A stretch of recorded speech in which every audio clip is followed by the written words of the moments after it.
Hi friends, welcome to Jai Suja's kitchen. இன்னைக்கு நம்ம பார்க்க போறது ஸ்வீட் கார்ன் 65.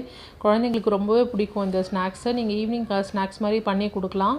இப்போ நான் வந்து 1 கப் அளவு கார்னை வந்து நல்லா வேக வச்சு எடுத்துர்க்கேன். தண்ணி ஃபுல்லத்தையும் நல்லா ட்ரெயின் பண்ணிட்டேன். தண்ணி இல்லாத மாதிரி பார்த்துக்கோங்க. தண்ணி இருக்கிற மாதிரி இருந்ததுன்னா அது ஒரு பேஸ்ட் மாதிரி ஆகிடும் பவுடர் போட அதனால தான். இதில் வந்து நான் ஒரே ஒரு பிஞ்ச் அளவு பார்த்தீங்கனாலே தெரியும். இந்த பிஞ்ச் அளவு தான் நான் வந்து இஞ்சி பூண்டு பேஸ்ட் ஆட் பண்ணுறேன். ரொம்ப ஆட் பண்ணிடாதீங்க. அப்புறம் அந்த ஃப்ளேவர் வந்து வேறு எதுவும் நம்ம பெருசாக மசாலாஸ் போட போகிறதில்ல. அப்புறம் ரொம்ப ஸ்மெல்லாக இருக்கும் உங்களுக்கு இஞ்சி பூண்டு. ஒரு 1/4 ஸ்பூன் வந்து சால்ட் ஆட் பண்ணிக்கலாம். தேவைப்பட்டால் நம்ம அப்புறமா கூட ஆட் பண்ணிக்கலாம். கொஞ்சமாக கருவேப்பிலை அதையும் இதில் ஆட் பண்ணிக்கோங்க. கொத்தமல்லி இருக்குதுன்னா அதை கூட நீங்கள் பொடிசாக கட் பண்ணி ஆட் பண்ணிக்கலாம். அதுவும் நல்லா வாசனையாக சூப்பராக இருக்கும்.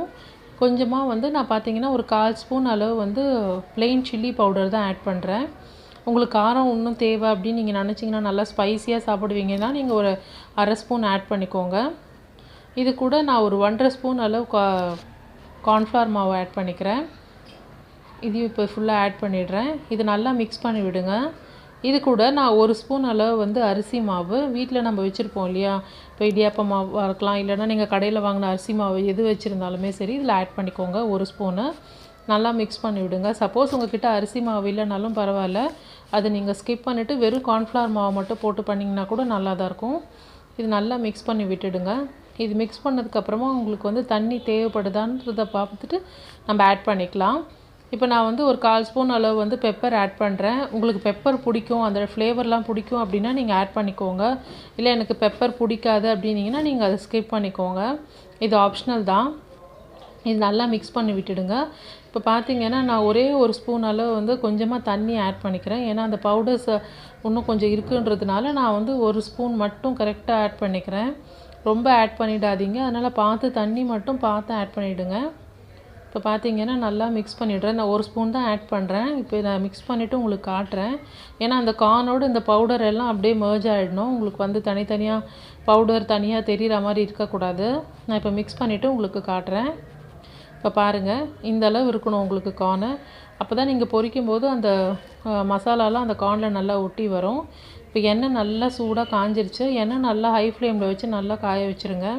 இப்போ எண்ணெய் காஞ்சதுக்கப்புறமா இந்த கார்ன் எல்லாத்தையும் நம்ம போட்டுடலாம். அப்படியே உதிரியாக போட்டுடுங்க. கொஞ்ச நேரம் இதை வந்து டச் பண்ணாதீங்க, அப்படியே இருக்கட்டும்.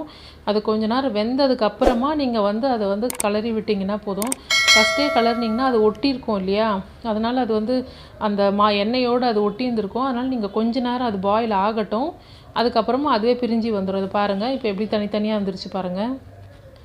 இந்த ஸ்டேஜில் நல்லா ஹை ஃப்ளேம்லேயே வச்சு பாயில் பண்ணுங்கள். இது நல்லா ஃப்ரை பண்ணுங்கள். இப்போ நீங்கள் வந்து ஸ்லோ பண்ணிடாதீங்க, நல்லா ஹை ஃப்ளேம்லேயே இருக்கணும். நீங்கள் இது ஃபுல்லாக வறுத்து எடுக்கிற வரைக்குமே இது ஹை ஃப்ளேமில் தான் இருக்கணும். அப்போ தான் இது நல்லா டேஸ்டியாக கிறிஸ்பியாக இருக்கும் உங்களுக்கு. நீங்கள் ஸ்லோ ஃப்ளேமில் வச்சிட்டிங்கன்னா ரொம்ப எண்ணெய் குடிக்க ஆரம்பிச்சிடும். அப்புறம் நீங்கள் சாப்பிடும்போது ரொம்ப எண்ணெயாக இருக்கும். அதனால் நல்லா ஹை ஃப்ளேம்லேயே வச்சு ஃபுல்லாக போட்டு வறுத்து எடுத்துக்கோங்க. இப்போ நான் வறுத்து எடுத்துட்டேன். இப்போ இதில் கடைசியாக வந்து நான் சாட் மசாலா ஆட் பண்ணுறேன். இது ஆப்ஷனல் தான். நான் ஒரு 1/4 ஸ்பூன் அளவு தான் ஆட் பண்ணுறேன் இந்த கப்பு, 1 கப்புக்கு. இது பிடிக்கும், ரொம்ப பிடிக்கும்னா நீங்கள் ஒரு 1/2 ஸ்பூன் கூட ஆட் பண்ணிக்கோங்க. ஃப்ரை பண்ணோடனே இதை ஆட் பண்ணிக்கோங்க. அந்த சூடோடு சாப்பிட்டிங்கன்னா அவ்வளோ டேஸ்ட்டாக இருக்கும். நீங்கள் கண்டிப்பாக குழந்தைங்களுக்கு இது ரொம்பவே பிடிக்கும். நம்ம நிறைய வெரைட்டியில் சூப்பு நிறைய இது விதமாக நம்ம கார்ன் சாப்பிட்ருக்கோம். நீங்கள் இந்த மாதிரி கார்ன் 65 பண்ணி கொடுங்க, குழந்தைங்களுக்கு ரொம்பவே பிடிக்கும். இப்போ பார்த்தீங்கனாலே உங்களுக்கு தெரியும் எவ்வளோ சூப்பராக அந்த ஒரு கார்ன் மேலேயும் அந்த மசாலா இருக்குது. அது தனியாக பிரிஞ்சு வரல. உங்களுக்கு கார்னும் தெரியும், இதுவும் நல்லா சாப்பிடும்போது நல்லா கிறிஸ்பியாக இருக்கும்.